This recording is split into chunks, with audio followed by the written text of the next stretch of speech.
possível e, a cada respiração, visualize uma cor, partindo de preferência do vermelho ao índigo, indo depois do azul ao amarelo, ao laranja, ao verde e, em seguida, ao violeta. Completada essa etapa, apoie contra a fronte um desses envelopes e tente perceber que cor ele contém. Se não obtiver resultado, não se sinta desencorajado. Da mesma forma que não se aprende a andar em um dia nem se aprende uma língua estrangeira em uma noite, as percepções sutis precisam muitas vezes de regularidade e de treinamento para ocorrer. Se os seus olhos não estiverem ainda suficientemente treinados para ver o sutil, escute sua voz interior e tenha confiança nela. O ritmo de trabalho. É sempre preferível, ao se exercitar, realizar sessões curtas, mas frequentes. Vir ao ateliê uma vez por semana sem ter se exercitado anteriormente é ilusório e não pode resultar em progresso. Qualquer coisa pode servir de pretexto para exercícios. Pessoas contra um fundo uniforme sentadas numa sala de espera ou contra um fundo de céu esperando o ônibus. Alunos escrevendo numa sala de aula. Pessoas passando numa praia. Um fruto cortado. Uma árvore que se destaca contra o azul do céu. É preferível exercitar-se várias vezes por alguns minutos num dia do que por um longo tempo uma vez por semana, sendo que, é claro, uma coisa não exclui a outra. Não há um tempo determinado para a realização dos exercícios preliminares à leitura de auras.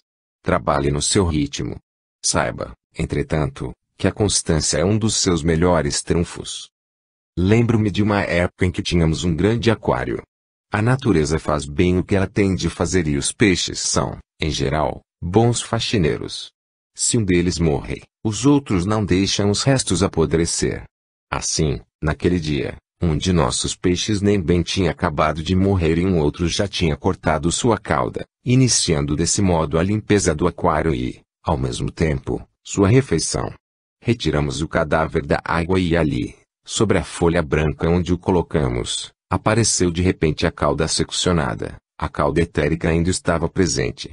Você mesmo pode fazer essa constatação ao cortar uma flor ou um fruto. O invólucro etérico permanece alguns minutos antes de se dissolver. A esse respeito, eu gostaria de falar do fenômeno dos membros que faltam. Na verdade, ocorre com bastante frequência que uma pessoa vítima de um acidente no qual perdeu um braço, um dedo, uma mão ou uma perna, reclame de dor no local do membro ausente. Pude constatar que muitas vezes, nesses casos especificamente, a aura etérica dos membros amputados persistia. A sensação de dor era, portanto, real, sendo alimentada pela pessoa que se recusava a aceitar a mutilação e, por isso mesmo, recriava, em sua aura etérica, um membro fantasma. Os bloqueios. A sensação de inércia é um estado muito frequente. Quando se trabalha com regularidade há meses, é muito comum sobrevir um bloqueio psíquico devido a dois fatores: a impaciência e a falta de confiança em nós mesmos. O estado psicológico cria frequentemente um véu etérico de impossibilidade, muitas vezes até de modo inconsciente. Quanto à impaciência, ela denota ansiedade, que por si só é motivo de censura. Com o risco de me repetir, assinalo que a regularidade e a vontade são essenciais. Quanto mais você se exercitar, mais vai progredir, contanto que a razão não esteja à frente do coração. Cultive a transparência. Este é ainda o melhor conselho que eu poderia lhe dar. Capítulo 6. Diferentes características de auras. Agi de modo que o Pai que habita em vós não tenha de se queixar de sua morada. De Memori Decemi. Em cada uma das auras, especialmente nas 3 primeiras, é possível obter informações preciosas. Assim que se é iniciado, pensa-se frequentemente que a aura etérica, tão próxima ao corpo humano, não nos poderá fornecer indicações válidas, considerando-se que ela não contém a gama dos sentimentos, ou antes, das emoções que habitam em nós. Essa aura, entretanto, traz em si grande quantidade de informações. Entre elas, as principais são: aspecto geral. A maior ou menor luminosidade de uma aura, sua densidade, sua espessura serão todos índices da saúde vital e da energia da pessoa tatá. Quando uma aura etérica se apresenta ampla e densa, sua vitalidade básica será de grande ajuda para a pessoa observada, qualquer que seja o problema dela. Se parece ampla mas pouco densa e esgarçada, a fadiga já se instalou profundamente.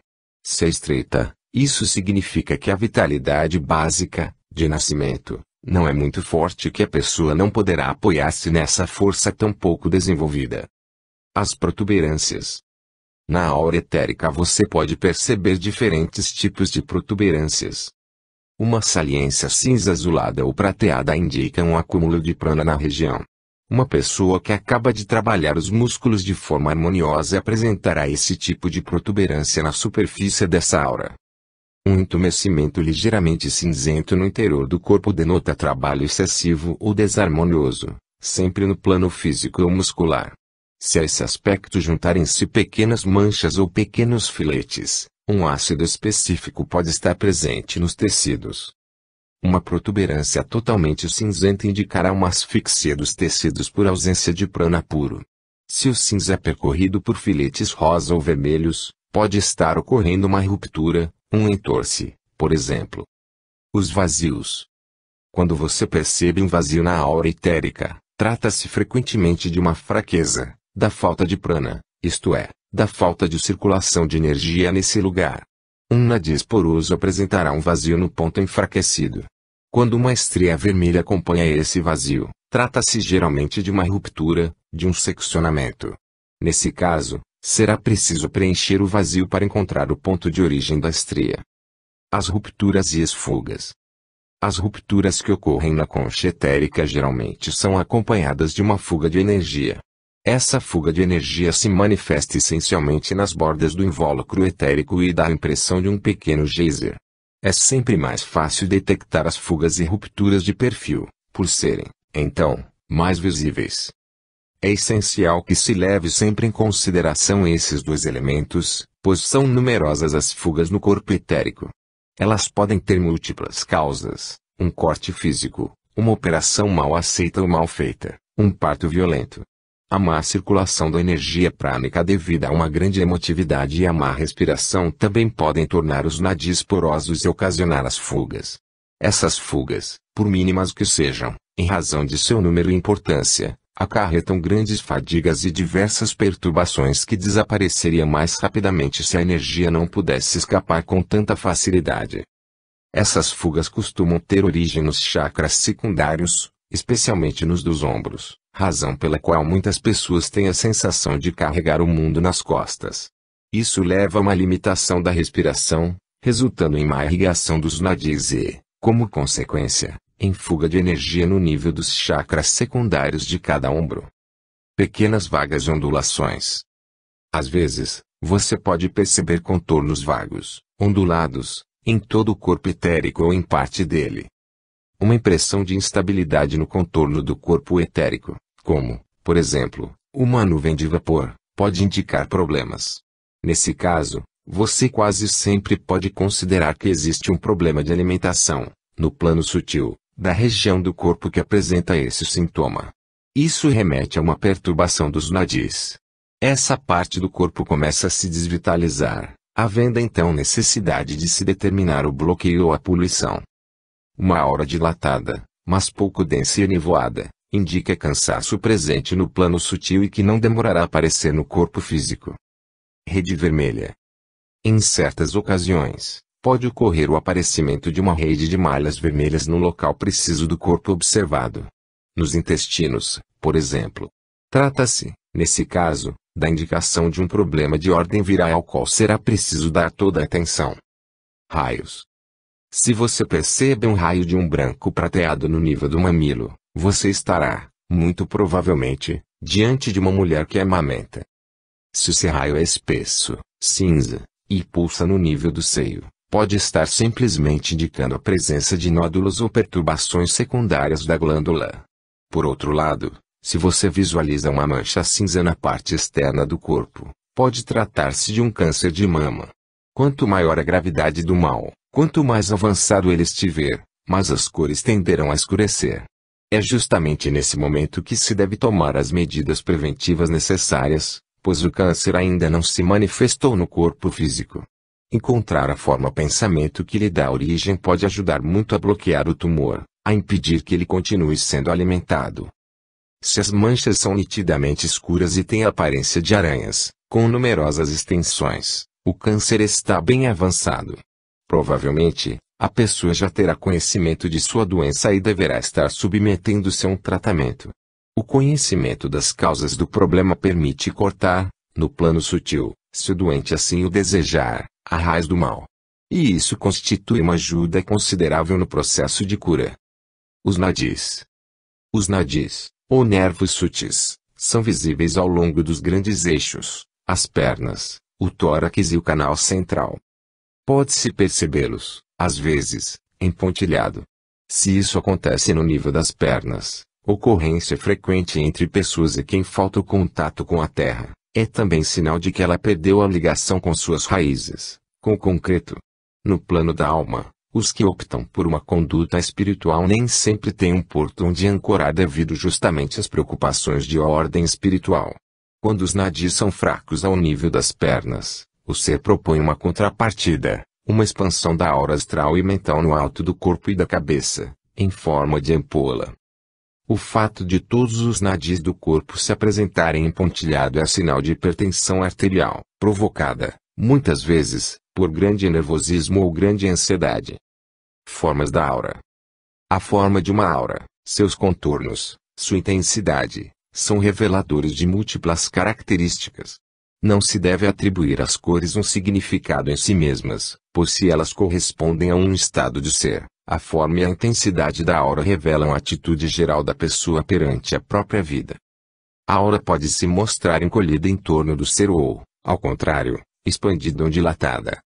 No primeiro caso, ter-se-á uma pessoa introvertida, fechada, ou então uma pessoa de certa idade. Pois estas últimas experimentam às vezes o sentimento de não serem mais levadas em consideração e assumem uma atitude de retraimento e de desinteresse pela vida. A aura em expansão é sinal de uma personalidade extrovertida, aberta para os outros. Está geralmente presente em pessoas que têm um relacionamento fácil com o público. Existem auras duplas, sinal de dupla personalidade. Elas são raras e não se deve confundi-las com a presença de duas cores que disputam lugar numa aura que significam simplesmente duas tendências, às vezes contraditórias, na mesma pessoa. Dissimetrias da aura. Nem sempre a aura apresenta equilíbrio entre a parte superior e a inferior, o lado esquerdo e o direito. Se ela se apresenta equilibrada, a harmonia entre corpo e espírito, entre alma e matéria, entre o físico e o espiritual. Levar em conta as dissimetrias é absolutamente revelador para quem as percebe. Uma aura que se apresenta bem mais desenvolvida em torno da cabeça e dos ombros é exatamente o tipo da aura cerebral, intelectual ou religiosa. A atividade está centrada nas esferas do espírito e, com frequência, percebe-se ao mesmo tempo uma desvitalização dos nadis das pernas, ver os nadis. As cores desenvolvidas pelo portador de uma aura mental serão frias. Uma aura desenvolvida essencialmente em torno dos membros inferiores põe em evidência uma preocupação mais física. A matéria densa é dominante. Trata-se de uma aura de tipo físico. A pessoa portadora desse tipo de aura desenvolverá inconscientemente as cores quentes do prisma. Uma dissimetria entre o lado direito e o lado esquerdo da aura revela a tendência do ser de se refugiar em um ou outro aspecto da personalidade. X. O lado direito representa o aspecto exterior da personalidade, o trabalho, o envolvimento com a vida, o lado criativo masculino ou tudo que está relacionado com a figura masculina, pai, irmão, marido, etc. X. O lado esquerdo representa o aspecto interior da personalidade, a intuição, a afetividade, os sentimentos, tudo que se refere ao feminino e os seres ou energias que lhes são próprios, mãe, irmã, esposa, etc. Dilatações. Existem diversos tipos de dilatações. Algumas se fazem presentes para indicar capacidades específicas. Pode acontecer, por exemplo, de percebermos uma bolha bastante grande escapando de uma das orelhas da pessoa que observamos. Se essa dilatação não tiver uma cor particular, tratar-se-á de uma capacidade especial para ouvir. Isso não significa, em absoluto, que a pessoa ouça vozes, mas que ela tenha a capacidade, mesmo que não desenvolvida, de ouvir o que outras pessoas não poderão perceber. Se a dilatação se situa no nível do terceiro olho ou entre os olhos, essa pessoa verá com mais facilidade as auras ou tudo que se referir ao plano sutil. Da mesma forma, longos filetes verdes prolongando os dedos indicarão capacidade para um trabalho de natureza energética através das mãos. O leitor também pode notar dilatações acinzentadas no nível dos ombros ou das principais articulações, cotovelos, joelhos, punhos. Trata-se muitas vezes de energias etéricas desgastadas de que a pessoa não se desembaraça, seja por cansaço, desinteresse ou desencorajamento. Assim, fica difícil renovar o alento que varreria para longe essas escórias. Protuberâncias mais rosadas são o sinal mais importante de uma atividade física intensa demais, de um músculo demasiadamente solicitado. Antes de lhe falar de alguns casos precisos e de começar o capítulo relativo às cores da aura, uma referência à luminosidade que a aura pode apresentar, se as cores forem vivas, é de se supor um ser de personalidade firme que procura viver inteiramente suas ideias. Inversamente, uma aura sombria indicará falta de compromisso interior, indiferença, sonolência. Alguns casos específicos de origem kármica.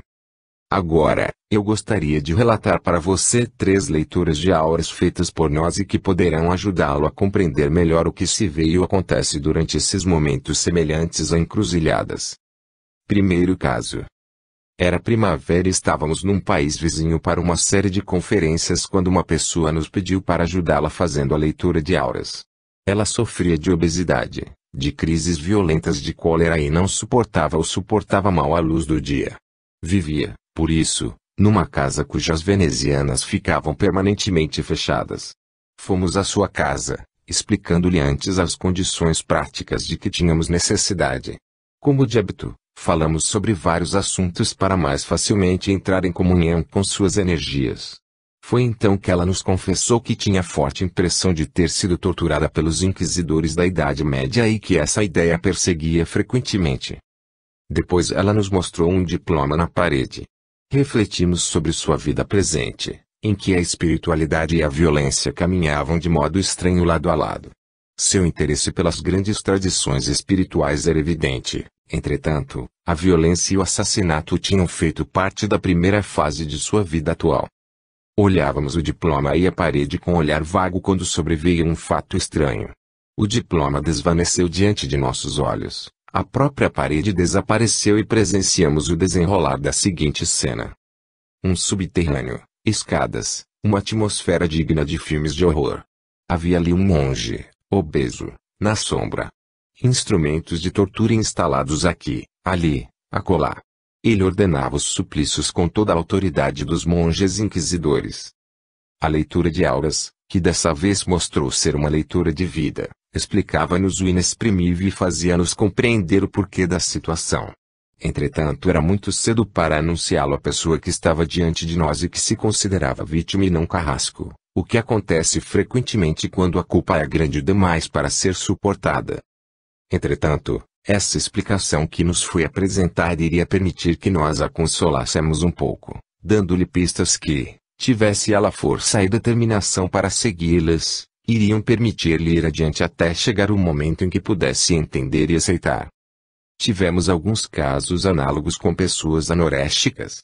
Algumas guardavam em sua memória causal vidas em campos de concentração nos quais estavam na condição de vítimas, e outras, na condição de carrascos, mas todas se sentiam vítimas. Eu gostaria de fazer aqui uma pequena digressão. Porque a vítima de uma outra vida se vê tão penalizada pelo fato de ter sido um carrasco. Parece que há aqui uma injustiça, mas nossos guias deram-nos uma explicação que permitiu que víssemos mais longe e mais alto. Por um lado, a vida que provocou o problema atual não é única, ela é precedida e seguida de muitas outras, que forneceriam uma explicação mais compreensível dos porquês e dos cornos. Por outro lado, uma pessoa, mesmo vítima, que morre com rancor, ódio, não aceitação da situação, encontrará numa vida futura elementos suscetíveis de fazê-la avançar. As marcas registradas em sua memória celular e, por isso mesmo, no seu físico, vão se revelar sob uma forma ou outra, mancha, fraqueza de um órgão, doença kármica. Para purificar esses sentimentos que a destroem. Sua compreensão final, o perdão final, a aceitação final, que são sempre obra do amor com A maiúsculo, serão as únicas saídas. A morte não apaga os sentimentos que plantamos profundamente em nós. Os vestígios deixados por esses sentimentos representam o que, de modo simplificado, chamamos memória celular, aquela que cria marcas no nosso físico e no nosso psiquismo atual. Pois nunca uma troca de roupa ou de papel mudará o nosso ser mais profundo. Quanto ao carrasco, é o sentimento de remorso que lhe permitirá que ele encontre elementos e pessoas colocadas no seu caminho para que ele possa enfim encontrar a paz. Em uma ou em várias vidas. Segundo caso. Naquele dia, observávamos uma pessoa vinda da Bélgica para nos expor seu caso. Suas crises de asma, cada vez mais fortes e mais frequentes, colocavam-lhe a vida em perigo e ela sentia que um detalhe poderia pôr tudo a perder. Sabíamos que ela tinha razão, e por isso tínhamos concordado em recebê-la. Também neste caso, no tocante ao plano etérico, astral e mental, havia pouco a dizer com relação ao seu problema atual. Sua aura causal, ao contrário, estava pronta a falar, o que exigia de nós extrema concentração. Ela liberou, com efeito, 3 mensagens por meio de cenas que comentávamos à medida que apareciam. A primeira cena se passava num país árabe em que, na condição de homem, a pessoa tinha sido degolada num combate. Depois, num país da Europa, em plena Idade Média, a pessoa em questão encontrava-se em uma casa que ruía. Podíamos vê-la morrer sufocada sob as paredes que desmoronavam sobre ela. A terceira cena referia-se a uma época de que algumas pessoas ainda se lembram, a da última Guerra Mundial. Nossa paciente morria mais uma vez sufocada, mas agora numa câmara de gás. Talvez você pense que rever tudo isso não seja de grande utilidade. Eu mesma sou muito reticente quanto a pesquisar vidas anteriores quando elas não surgem espontaneamente. Na verdade, muitas pessoas utilizam suas vidas anteriores como desculpa para seus atos nesta vida, isentando-se assim de sua responsabilidade pelo presente. Entretanto, às vezes, e com a finalidade de ajudar, ter consciência do que motivou um problema atual pode permitir resolvê-lo ou, ao menos, trazer elementos reparadores. No caso da leitura de auras, não forçamos nenhuma porta, é a aura causal por si mesma que, ajudada pelos nossos guias ou pelo nosso ser superior, aceita desvendar uma parte do passado. O que considerei mais empolgante com relação ao exemplo que acabo de citar foi o fato de a aura astral da pessoa ir se modificando à medida que fazíamos nossos comentários, assemelhando-se, no final da leitura, a um grande lago tranquilo.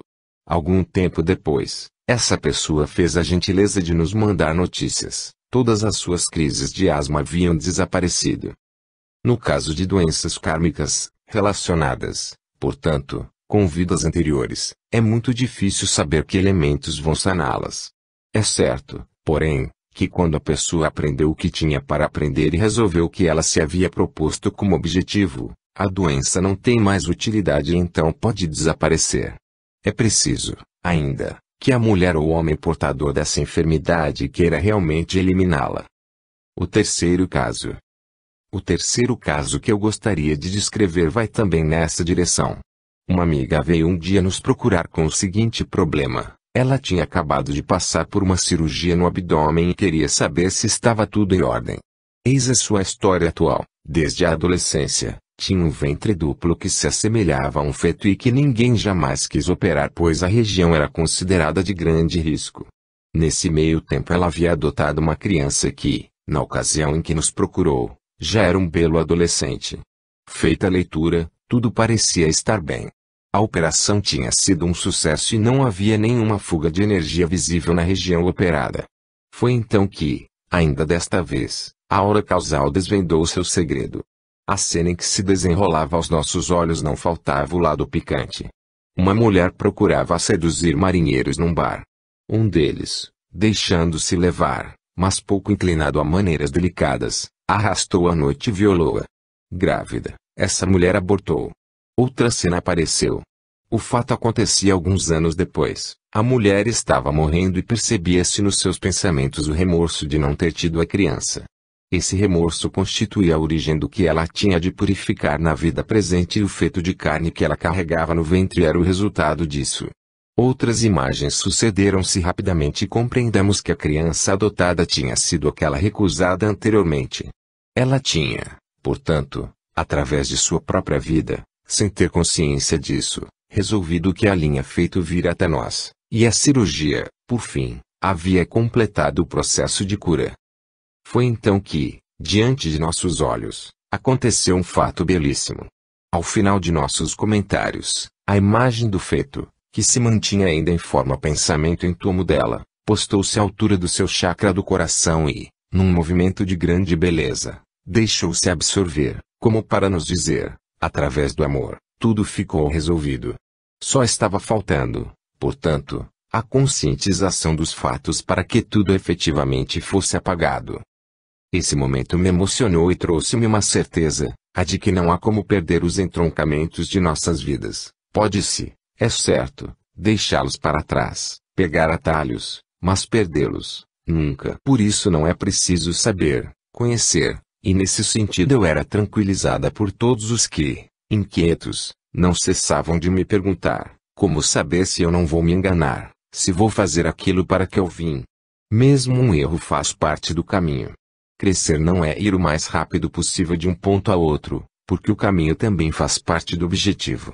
Crescer, tomar-se um ser firme sobre os pés e sem muletas, e não ter medo de perder, de errar, de se enganar, é fazer da melhor forma possível em que nos é proposto, e não evitar e tampouco buscar obstáculos, mas servir-se deles como trampolins para amar ainda melhor, sem se perguntar se está exatamente onde se deveria estar.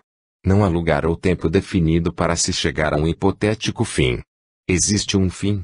Não haverá antes o infinito que nos estende os braços sem tempo nem lugar, um infinito de amor em que a palavra fim jamais será inscrita. Capítulo 7. Influência dos pensamentos sobre a aura.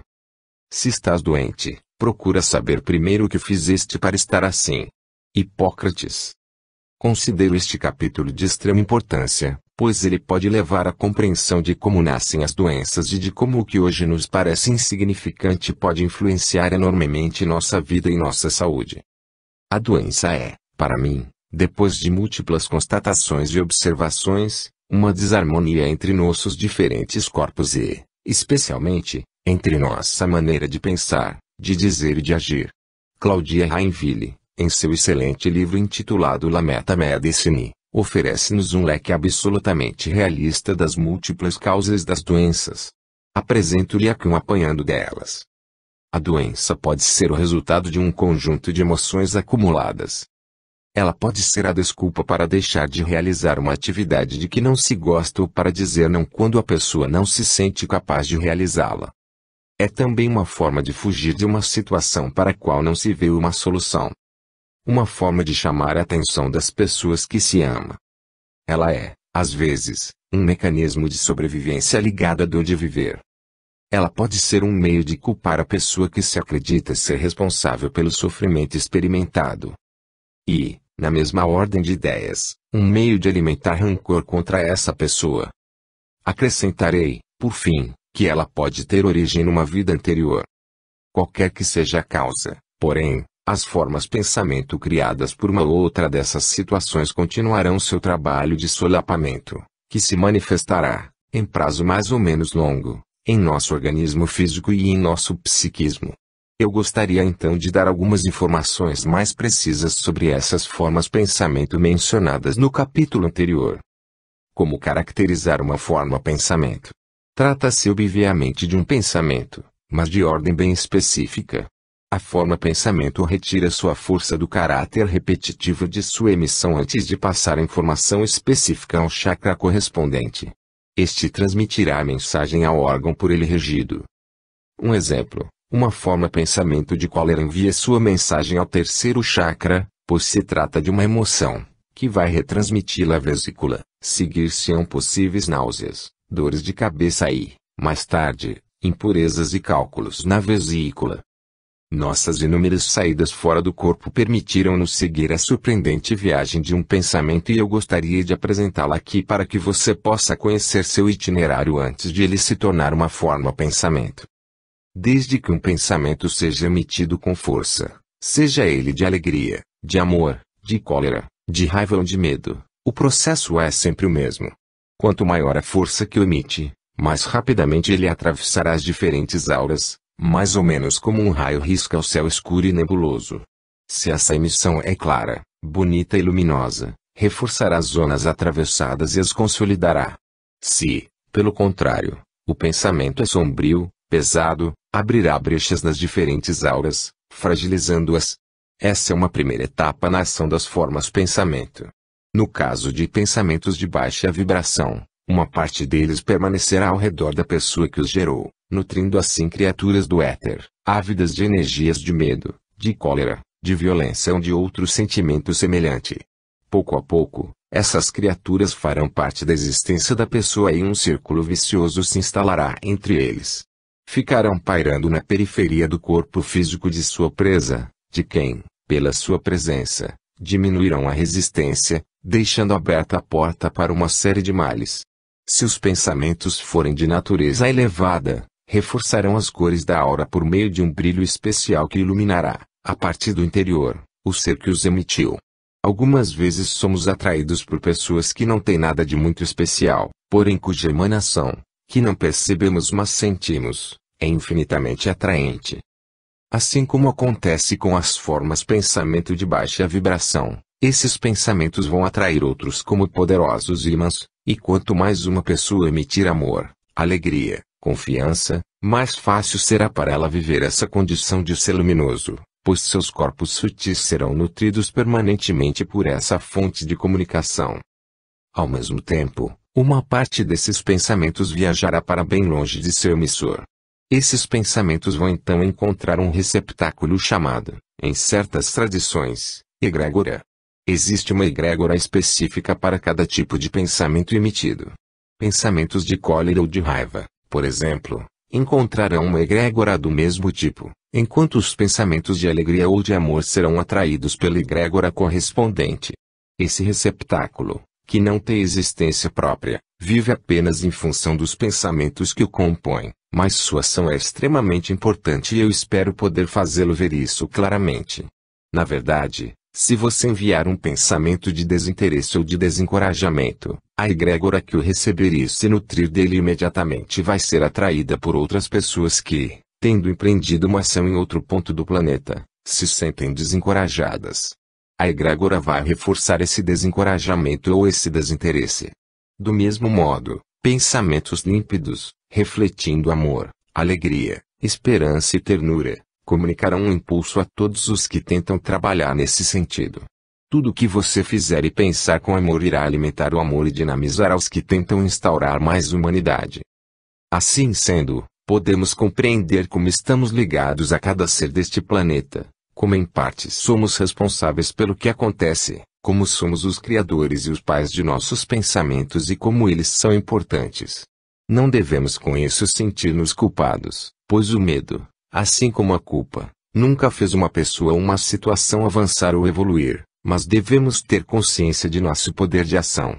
É preciso não esquecer que tudo o que acabo de referir acontece com a rapidez do pensamento. É preciso saber simplesmente que, quando baixemos os braços, outros os baixarão conosco, e que, quando nos pomos de pé interiormente, haverá olhares brilhando de esperança e de alegria. Voltemos, entretanto, às formas pensamento, assunto deste livro. Os pensamentos que vão permanecer em uma das auras de seu Criador vão aparecer para o observador sob as mais diversas formas geométricas, e às vezes ectoplásmicas, se o pensamento for mal estruturado. Um pensamento obsessivo terá, por exemplo, uma concha muito densa e muito estruturada. Da mesma forma, um pensamento antigo será envolvido por uma borda mais espessa, de acordo com o número de anos de sua existência. Quanto à cor, ela permitirá ao leitor desvendar o tipo de pensamento emitido, podendo tratar-se de uma cólera antiga, de uma grande culpa, de um medo esquecido. O fato de o pensamento situar-se nesta ou naquela aura vai constituir também preciosa informação. Se o pensamento se detém na aura astral, tratar-se-á muito provavelmente de uma emoção mal digerida. Se ele se encontra na aura mental, procuraremos saber principalmente de que modo o paciente compreendeu um acontecimento, de que maneira ele o interpretou, para que todo esse pensamento destrutivo tenha sido criado e mantido em sua aura. Um pensamento que tem origem na aura causal nos leva a acontecimentos de vidas anteriores. Acontece às vezes de a forma pensamento conter um rosto ou uma silhueta evocando a pessoa que pode estar na origem dessa criação. Os exemplos do capítulo precedente nos mostraram isso. Quero deixar claro, entretanto, que ninguém é verdadeiramente a causa de um mal. Somos nós, e somente nós, os criadores da nossa maneira de ver, de interpretar, de receber os acontecimentos e de ultrapassar, mais ou menos acertadamente, os obstáculos que se nos apresentam. Se você colocar uma dúzia de pessoas diante de uma mesma situação, cada uma reagirá à sua maneira, e o que parecerá intransponível para uma será uma banalidade para outra, pois tudo depende do ponto de vista de cada um. Eu assinalava um pouco mais acima que as formas pensamento tinham uma ação desestruturante sobre uma parte do corpo de seu autor e sobre o chakra correspondente. Na obra de Claudia Rainville, La Meta Medicine, podemos encontrar, a esse respeito, quadros que parecem corresponder inteiramente ao que pude constatar ao fazer leituras de auras. Tomarei, portanto, a liberdade de citar alguns exemplos tirados desse livro. Os pulmões representam a vida, a necessidade de espaço e de liberdade. As doenças que estão ligadas aos pulmões frequentemente fazem referência a um profundo desencorajamento, a perda da vontade de viver. A pergunta a ser feita será então: estou cansado da vida? Ou de me esforçar para chegar a alguma coisa? A hipertensão pode estar relacionada com uma emoção muito forte ou com uma emoção antiga não resolvida. Ela afeta sobretudo as pessoas que vasculham suas emoções ou que guardam um segredo de infelicidade, de culpa ou de rancor. O estômago, responsável pela digestão, representa a nossa capacidade de aceitação. As dores representam situações que não digerimos, que consideramos injustas, que causam sofrimento e são acompanhadas de um sentimento de impotência, porque não nos sentimos reconhecidos. Dores, ou que nos fazem viver consumidos pela cólera porque não somos respeitados ou apreciados pelo nosso justo valor, queimações, gastrites. Cada órgão está ligado a um tipo de situação, a um modo de apreender a vida. Sua fraqueza ou força dependerá disso. Cabe a nós aprender a transformar aos poucos nossos pensamentos, a não nos agarrarmos a eles, cedendo lugar a um desprendimento consciente, suporte de segurança e de cura da alma e do corpo. Conheço um sábio indiano que me disse um dia e, provavelmente, deve tê-lo repetido muitas vezes: sou eu quem cozinha para mim e, muitas vezes, cozinho também para os outros. Lavo eu mesmo a minha roupa, porque durante esse tempo canto hinos sagrados e penso em Deus. Se outra pessoa o fizer em meu lugar, pensará que tudo aquilo o aborrece, o irrita ou o faz perder tempo. Assim, as energias contidas nos alimentos e nas roupas não serão as mesmas e perderão suas propriedades de regeneração. A grande lei que rege o pensamento é universal e eterna, e nós devemos levá-la em consideração. Até mesmo a física quântica acaba de provar que todo pensamento é uma ação porque é um movimento quântico da mesma forma que um movimento de partículas, e que seu aspecto vibratório é apercebido, portanto, modificado, pela globalidade. Michel Randon. Extraído do Seminário de Tóquio organizado em setembro de 1995. Capítulo 8. As cores e seu significado. A vestimenta de que deveis vos despir é do vosso sofrimento. A do não amor. Chamins de C. Tempsla. A interpretação das cores é o ponto mais delicado da aprendizagem da leitura de auras. Na verdade, se a leitura for bem feita, pode revelar-se de extrema utilidade, mas, como todo instrumento de precisão, é uma faca de dois gumes. A falta de rigor, de verificação, uma precipitação na leitura. E sua interpretação pode revelar-se devastadora pelas noções que dela se poderão inferir mais tarde. As cores são visíveis com mais frequência na aura astral e o fato de se constatar, por exemplo, certa qualidade de vermelho numa pessoa encolerizada não significa que seu futuro esteja determinado. Essa cor pode muito bem desaparecer a partir do momento em que a cólera estiver apaziguada. Existem, ao contrário, cores básicas que só vão mudar ao longo dos anos e da evolução interior. Estas são mais estáveis e se apresentam no conjunto da aura. Elas determinarão as tendências e as aptidões, os maiores defeitos e as qualidades intrínsecas de quem está diante de nós. As cores são, assim, o espelho de nossos sentimentos provisórios, ou profundamente ancorados em nós. Edgar Cayce, conhecido médium do século XIX, tratava e via as auras tanto quanto as vidas anteriores de seus pacientes. Ele pensava que todos, ou quase todos, podiam percebê-las, assim como suas cores, mas, desconhecendo essa possibilidade e ignorando inclusive sua existência, não podiam dar-se conta disso. Para mim, isso me parece muito apropriado. Basta ouvir certas expressões populares para nos assegurarmos disso: amarelo de medo, vermelho de raiva, uma cólera negra, com traços de ódio, rubro de prazer, etc. A maioria dos grandes místicos e das escolas de iniciação falam de 7 raios correspondentes a 7 energias criadoras, as 7 qualidades primordiais que residem em todo ser vivente, humano ou animal. A cada um desses raios corresponde uma cor do espectro solar que denota um tipo preciso de temperamento, seja no plano físico, seja no psíquico. É mais ou menos a nossa nota de base que determinará nossas capacidades, nossas fraquezas, nossas possibilidades de relações com os outros e com nós mesmos. A vibração de uma pessoa dependerá dessa sua nota e da cor a ela correspondente. Poderíamos também comparar isso a uma cédula de identidade sutil de cada um de nós sobre a Terra. Eis um quadro que deve permitir a você compreender melhor o que acabo de referir. Primeiro raio: poder, vontade, vermelho diamante. Segundo raio: amor, sabedoria, azul safira. 3 graus raio: inteligência criativa, amarelo esmeralda. Quarto raio: harmonia entre todos, laranja jaspe. Quinto raio: ciência, conhecimento, verde topázio. Sexto raio: devoção, idealismo, violeta rubi. 7 graus raio: magia cerimonial, índigo ametista. As cores percebidas por ocasião de uma leitura de auras não são aquelas dos raios que acabamos de mencionar. As que vemos habitualmente são produzidas pelos nossos sentimentos, pelos nossos pensamentos e emoções, e é a elas que vamos nos ater.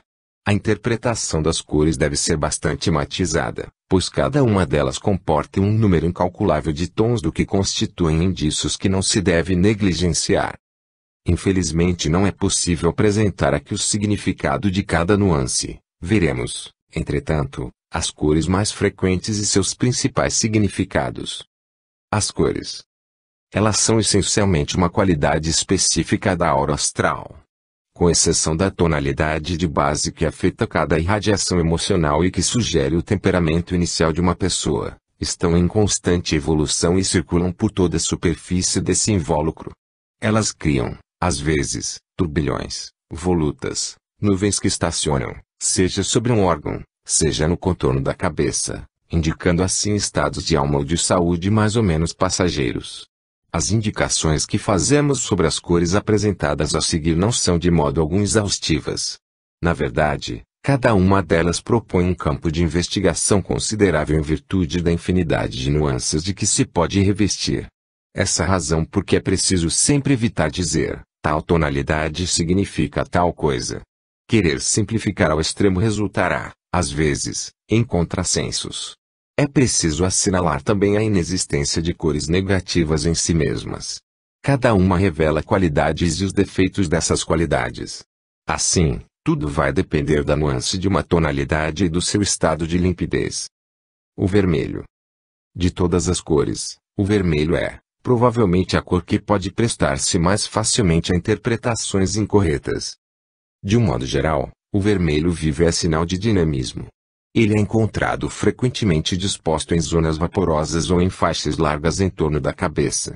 É preciso não confundir esse dinamismo de temperamento com aquele ligado à força física, o qual se manifesta por meio da mesma cor, mas situada ao longo dos membros e do tronco em feixes regulares que parecem escapar deles. Esse vermelho vivo adquire uma outra significação caso seja predominante no conjunto da aura astral sob forma de nuvens envolvendo todo o corpo.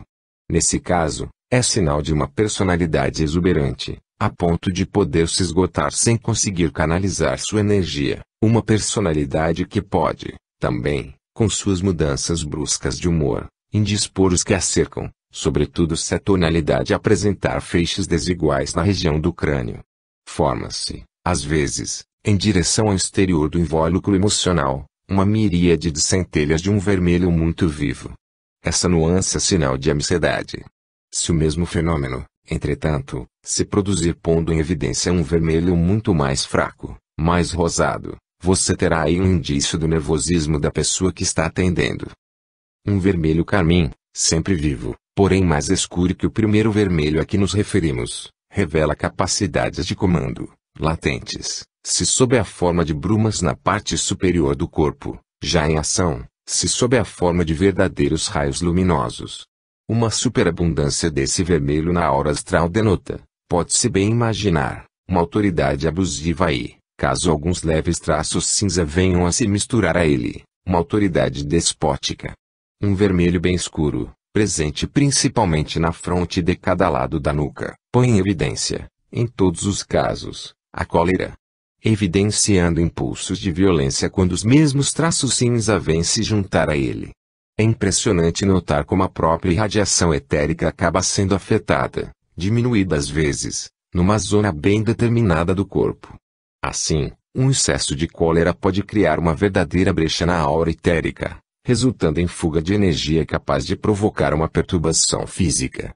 A presença do vermelho tijolo ou vermelho ferrugem na radiância astral só se manifesta num ser avaro ou egoísta. Às vezes, quando esse traço de caráter está profundamente enraizado, uma luminosidade semelhante se estende até a zona mental. Um vermelho escuro pode denotar grande sensualidade. Um vermelho com leves nuances de preto assinala uma tendência ao orgulho, à avareza. Devemos dar uma atenção toda especial ao vermelho que tende profundamente para o castanho. Quando presente num órgão ou numa parte do corpo revela a formação de um câncer. Dado que uma doença aparece num dos planos sutis antes de se concretizar no organismo físico, é de capital importância localizar com precisão o nível de manifestação dessa mancha. É exatamente nesses casos que a ação preventiva da leitura da aura pode ser decisiva. A prática permite perceber, por exemplo, que existem cânceres que nascem no plano mental. A aura desse corpo apresentará então uma irradiação vermelha tendente ao castanho numa região determinada. Suponhamos que seja a do fígado, ou antes de seu correspondente em energia, pois não existe fígado mental, a irradiação desloca-se, ao longo de meses ou de anos, até a aura vital, atingindo depois o corpo físico. O processo pode ser interrompido se uma mudança na atitude interior barrar sua evolução. O esquema é análogo para a maioria das doenças. No que se refere ao câncer, é preciso que se diga que são raros os que têm suas raízes na aura causal. Isso nos leva a concluir que, na verdade, há poucos casos de origem kármica e que a maioria deles se desenvolve em consequência de uma ruptura da harmonia mental, emocional ou simplesmente etérica na vida presente do indivíduo.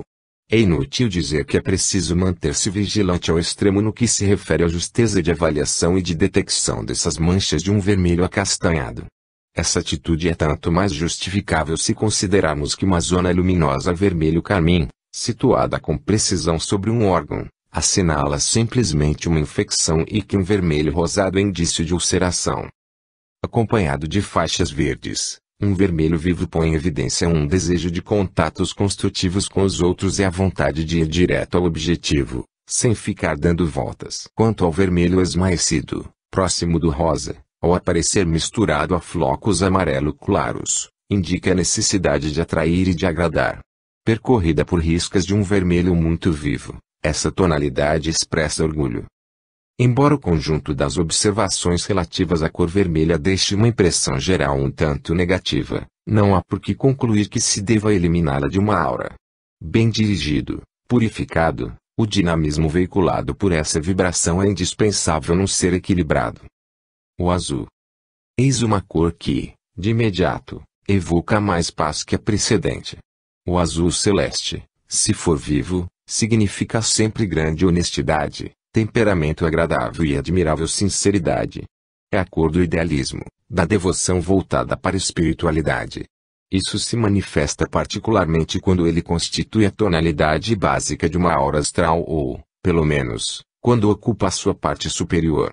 Um ser que irradia esse azul em abundância geralmente é sensível às questões de natureza metafísica. Quanto mais brilhante for esse azul, tanto mais suas qualidades transparecerão na vida de todos os dias. Se esse azul se tornar muito pálido, teremos a marca de uma interiorização provavelmente excessiva, até mesmo de timidez. Se ele se tornar ainda mais pálido e der a impressão de metalizado, indicará, então, grande influenciabilidade. Um azul como esse, por sua simples presença em zonas restritas do conjunto da aura, põe em evidência um espírito de indecisão. Um belo azul lavanda, no entanto, indica sempre uma tendência da pessoa para a meditação, a oração, chegando mesmo, quando acompanhado de rosa vivo, a piedade excessiva. Salpicado de manchas de um amarelo pálido, é sinal, enfim, de pudor. Os seres voluntariosos emitem boa quantidade de azul escuro em seu invólucro astral. São trabalhadores desejosos de progredir. Essa tonalidade raramente está presente na totalidade da irradiação, ela aparece mais na parte superior do corpo, principalmente próximo ao sétimo chakra. Esse azul, se for realmente escuro e misturado ao vermelho carmim, revela obstinação e até mesmo teimosia. Quanto mais esse vermelho for brilhante e estreitamente misturado ao azul escuro, menos a pessoa se deixará levar por escrúpulos. A presença do cinza em diferentes pontos da região da cabeça e dos ombros deixa transparecer, em meio a qualquer tipo de azul, desencorajamento e um estado de espírito pessimista, tristeza e morosidade. Quando um ser tem tendência à desconfiança, esse cinza se transforma num pálido ocre amarelado. O amarelo. Comecemos pela mais bela manifestação dessa tonalidade, o amarelo açafrão. Quando essa cor está bem desenvolvida, sua presença não se limita normalmente ao invólucro astral, mas inunda a maioria dos corpos. Revela sempre uma espiritualidade muito grande.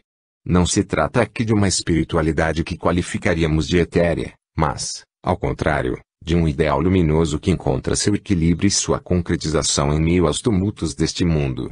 O amarelo açafrão é a marca daqueles que, tendo assimilado autenticamente seus conhecimentos espirituais, irradiam-nos como forma de sabedoria. O amarelo limão veicula um significado muito diferente. Revela sempre a predominância da razão quando ocupa principalmente a aura emocional, e uma forte atividade intelectual impregna com intensidade a radiância mental. Quanto mais esse amarelo for ácido, tanto mais revelará a importância da atividade cerebral, a ponto de, se manchado de vermelho desmaiado, dar lugar a ideias fixas. A presença de um amarelo pálido na zona astral indicará uma vontade titubeante, que pode chegar a uma tolerância excessiva. Denota também uma certa forma de indecisão pela falta de confiança em si mesmo.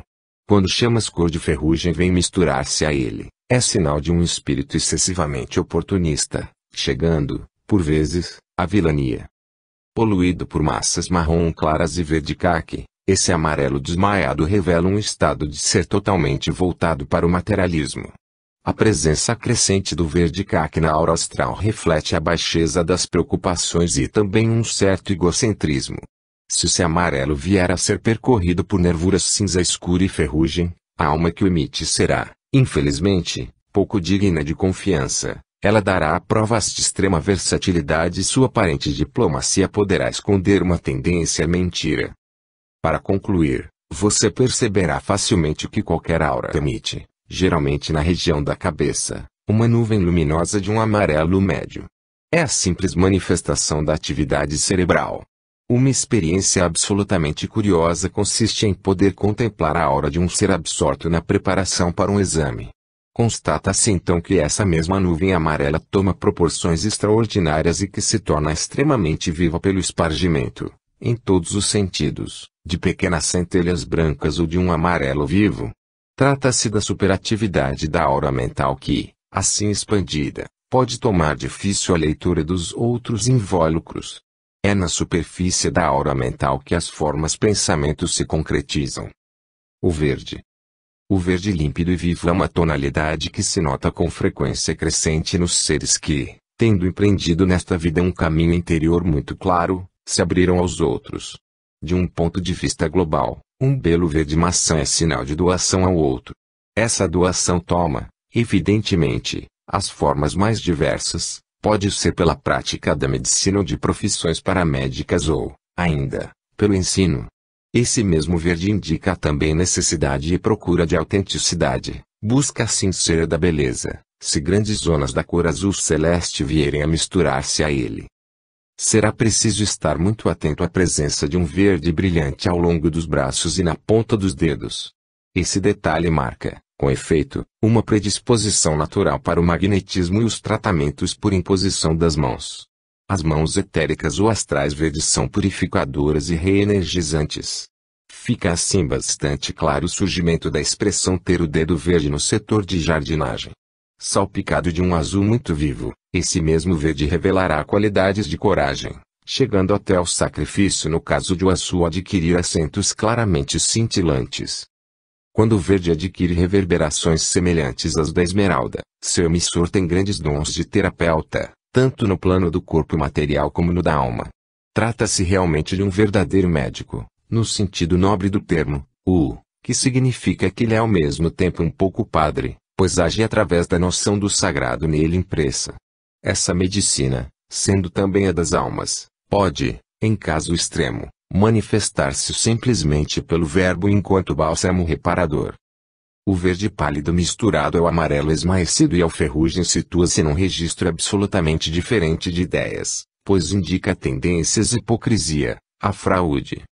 Percorrido por faixas luminosas de um vermelho médio, o verde pastel reflete o equilíbrio da personalidade, o senso de responsabilidade e o gosto pela ação. Uma aura básica constituída por esse arranjo de tonalidades pode ser encontrada nos seres cuja vida é essencialmente devotada a uma causa. Um verde claro e suave, por sua vez, assinala apenas falta de dinamismo e leve tendência à amorosidade. O violeta. Entre nós, humanos, o violeta não é encontrado senão raramente, e apenas nos seres cujo desenvolvimento espiritual é absolutamente autêntico.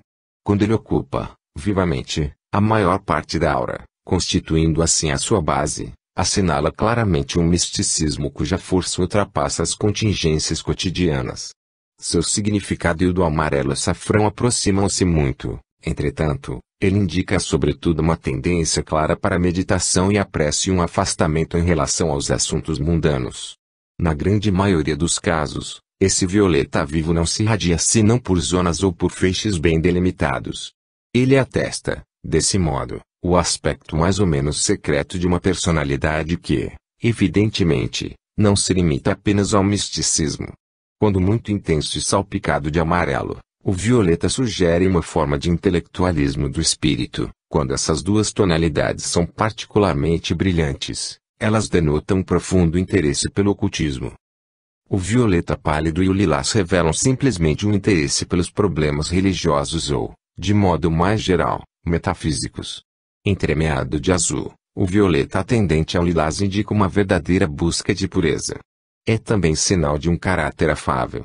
Se a transparência desse lilás for afetada por nuances cinzentas, a busca do ideal será prejudicada por uma influenciabilidade muito grande. Quanto mais se estender essa presença cinzenta, mais a pessoa será suscetível de sofrer profundas decepções por excesso de candura ou de ingenuidade.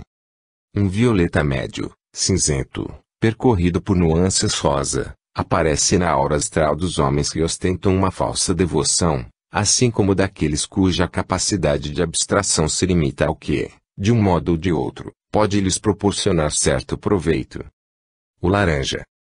Essa tonalidade revela sempre grande atividade e boa saúde.